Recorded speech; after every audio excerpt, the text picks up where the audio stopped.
Welcome to the Murphy, Sam, and Jodi After the Show podcast. It's a lot more fun when we hear from you, too. So, you can do that by going to Facebook, texting, or whatever, but we really love hearing from you, too, your voice. So you can voice memo us, send that to msj@msjshow.com, or you can click the talkback mic if you're listening on the iHeartRadio app. Right now, we're going to get into some of your email sent to murphysamandjodi.com. Tech advice somebody wants. I don't know if we can do that. That's Murphy and I'll Sam. try. We have a review on the Matthew Perry book, and we have some cast iron advice. Oh, good. As in, like, tough Cam. person? Not really, but we'll get there. Cast iron cooking? First, this comes from Robert. Hey, guys, I listen to you all the time and love the show. Thank you. I have a tech question. I bought a generator a few weeks ago. I would like to put a tracker on it, i.e. an AirTag, because someone told me that could be seen on an iPhone. Is that true? Well, yeah, that's the point of it. If so, can I turn that off? I had a bad experience a few years ago with someone stole my brand new generator from my carport. So help me. Your advice, please. Ha ha, Robert. You're attaching that AirTag to your account. Yeah. Only yours. So only you would be able to see it now. But if you have like a family share location, then if you're worried your family's stealing your generator, you got another problem. Anything that's attached to your account, it's like really anything else that you register with an account. Mm-hmm. If you have a family share and everybody else can see that, yes. The only one that I'm familiar with is Tile, which is the same concept, same thing. There's really no difference between the two, except Tile's compatible with Android and probably Apple too. If this is a portable generator you're talking about, Robert, too, That's what it you didn't sounds say like. if it was a portable or whole house. If it's in his carport, wouldn't it be a portable generator? Because generators that are installed are like outside, aren't they? Right. Well, then I would hide the tag somewhere that's not near the muffler. It looks like and underneath. I'm bringing it up on my phone, and it looks like I can share my location. It doesn't have anything about sharing AirTag locations. Yeah, okay. All my stuff that's tagged. My head's about to blow up with the tag, but I think you're safe to put it on there as long as I would check with the generator people. Like if there's some place on the generator you shouldn't put it. Okay, we have this from Birgit about the Matthew Perry book. Okay. I was thinking about that the other day. I'm going to get to your email, Birgit. It's surprising to me, Murphy, that you haven't finished that. But then again, it's not surprising because Murphy doesn't finish books. But of all the books, you loved him on the show, on Friends. You thought he was hysterical. You certainly can identify somewhat with his story because you've had your own, issues with alcohol. Certainly not nowhere like what he dealt with. But so Birgit said, I listened to the Matthew Perry book, and my main emotions were just anger and frustration. I'm lucky enough to not ever have had issues with alcohol or any other addictions. And I'm sure that's the reason for my feelings. I just kept wanting to shake him and tell him to snap out of it and to focus and get it together. Not very helpful for someone who is fighting addiction every minute of every day. Mm-hmm. But I just could not relate, and I hope I never have to. Yeah. That's from Birgit.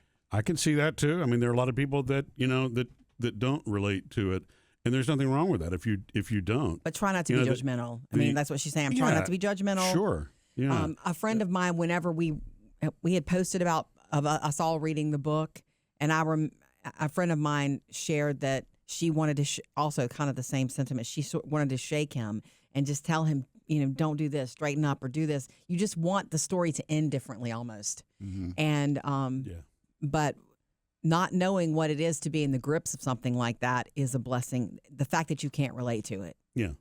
Is a blessing. I mean, what he had was so deeply rooted that I think that's him passing is a big enough grief as it is, but you really felt, I think, that he was going to make it through. And in these last years where he was honest about it, I thought he was at the place where he was coping with it a lot better than obviously he was.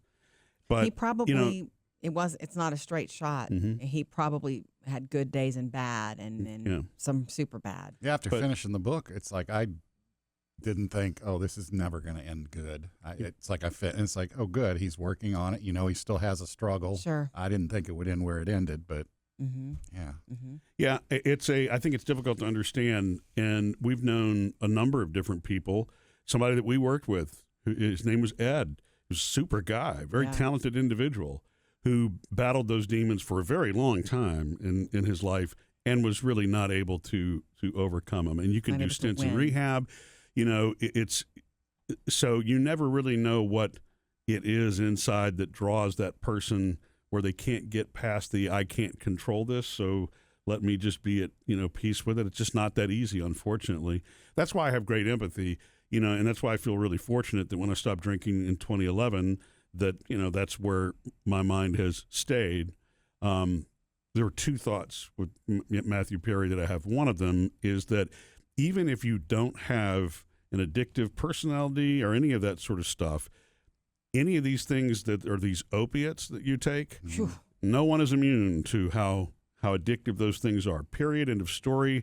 You are not. It's an addictive substance. Period. As many of those are, and so you don't really know what you're playing with. Unfortunately, if you dive in that first time to something more serious beyond what a doctor has prescribed, or whatever, I don't think that you know how addictive or that path you get pulled into, how powerful it is until it actually happens. Mm-hmm. The second thing with Matthew Perry, in any celebrity or anybody with great means, is money is a wonderful thing to have when it's supporting all the good things in your life. But if you have an excess of it, and that is the path that you're on, it's the worst enabler that there could possibly be. Right, because nothing to stop nothing you. Your way. Right, exactly.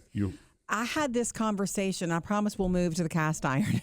But I had this conversation with my cousins, Candace and Crystal, the other night when we were hanging out, just visiting, the three of us, because we all loved Friends so much. And I was surprised that Crystal, especially, who's the Friends fanatic among us, has not read the book. Mm-hmm. And we just ended up talking about it.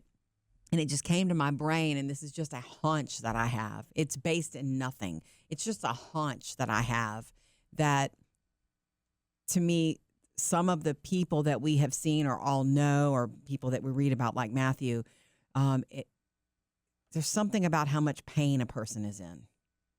Does that make sense? Any of us could be addicted to anything. Mm-hmm. And so that's almost like a genetic thing, or you can be predisposed. But some people make it out and some people don't. And I just feel like sometimes the people that struggle the most with addiction are in the most pain. Mm-hmm. The most amount of pain. And I think that, and I do mean emotional pain. Mm-hmm. Does that make sense? Yeah. Matthew had such a dark cloud over him that even when it was like he turned to that. That was something that he was deadening things with and medicating with. And if he'd had more happiness and less cloud, maybe he would have had more reason to fight it. It doesn't mean he would have won, but I just feel like there's a correlation. There's definite. That's why he starts out the book with the biggest thing. He starts out what he believes is the cause of the root of all of his problems, which was abandonment issues. Remember? Mm-hmm. He was talking about it because he was in a split family. I know. And he would be put on a plane to go visit, his mom lived, I guess, I don't remember who lived in L.A. was his dad. His mom was in Canada, whatever it was, the back and forth. And so, the abandonment issues. He was always empty. Were part of his life from the very beginning, and he was trying to. But not to say that if you have abandonment issues that's going to be you. It's not to say that. It's just it's almost like the amount of pain someone is in, and then they end up facing and dealing with an addiction. Mm-hmm. Are they, do they have motivation, the right motivation to get out of it? Mm-hmm. I don't know. That was just a hunch I had when we had that conversation. All right. Thank you for that, Birgit. I'm going to move on to Kim's email. Hey, I have a comment about the Dolly cast iron by Lodge. We were mentioning this week that there was a Dolly Parton. Well, she's in the beauty business now too, but Dolly Parton, there are cast irons coming from the company Lodge. Mm-hmm. And you had said, hey, does it have a butterfly on it? Well, Sam, apparently the 8-inch one that sells for $25 has Jolene, don't take my pan. And then, it's a joke. Yeah. Okay. The 12-inch one has a butterfly and a guitar. Okay. Like in the cast iron. Well, I hope it's on the back side of the cast iron, because I don't need that in my whatever I'm cooking every time. Oh, I don't know if it's on the back or in the middle. Yeah. Oh, you mean like in your cornbread? Cornbread? Yeah. I don't need my cornbread to flip it over and have. I think it'd be cool to have that. I think that's sweet, and maybe that's what she's trying to accomplish. We need to look at a picture of it. Is it for sale yet? It is online. She said, please warn everybody that order it online at the Lodge cast iron website, because if you get it somewhere else through another party, they're really jacking up the prices because Dolly's so hot right now. Yeah. There's a place I'd love to go. The Lodge The cast Lodge iron Factory. Man, Yeah. that would be heaven. You would love that. How many cast irons do you have? Probably a dozen. That's a lot. But I mean, it's from big Dutch ovens or all the way down to little tiny Totally. things. I'll tell you a quick cast iron story, and thank you for this, Kim. We're going to look it up, All and right, we're going to. so, yes, it's on the inside of the skillet. Yay! I need a butterfly on my I think cornbread. that's what. Oh, no, I'm sorry. I'm looking at the pictures right now online. It's the bottom. Okay, good. That's cute. It's okay. the outside bottom, So- but not the inside bottom. Yeah, so it's meant to be decorative with it when you're hanging it. That's what shows out. Quick little cast Oh, iron that's cute. story. Okay. See, if they put the writing on the inside, when you flipped your cornbread, it would be backwards. Last week, Unless they stamped it backwards. Yeah. last weekend when we were visiting my cousins and we were cooking all the Korean food, their mom's recipes from Korea. We were cooking all the Korean food, and I was doing the egg rolls, and then I was standing at the stove top, and so then it was time for the meat. We did the meat last. We had bulgogi and we had spicy pork. And my uncle had 2 pans. One was a regular pan, Teflon or whatever I don't know what material. And the other one that he brought out was a cast iron. And we did the spicy pork and the cast iron, and it cooked it so much better, more evenly, more beautifully, more quickly. Like we worked on that bulgogi forever, and I could never get it even. I'm just shout out to the way that a cast iron cooks something versus the rest of the dishware in the world. That was my grandmother's favorite thing to cook in. It was funny because she loved the cast iron and she also loved the microwave. She embraced both of them, but her cast irons, which we still have. We have a few. Yeah, of her cast irons were, well worn, well used. And it always amazed me that I think she probably was still cooking in her late 80s, and that's about when she stopped. But even at 87 years old, she could still pick up that heavy cast iron and move it from one burner to another or to the sink. She didn't. Same with my grandmother. Yeah. In fact, I used to watch her do that on Sunday morning after church with an apron on over her church dress, flip the cornbread over with her sweet little wrist. Yeah. And I was just used to seeing that. I didn't think anything of it until I grew up, started playing around in the kitchen myself. And the first time I ever tried to flip a cast iron, I was like, Mama, it hurts. I was like, I couldn't do it.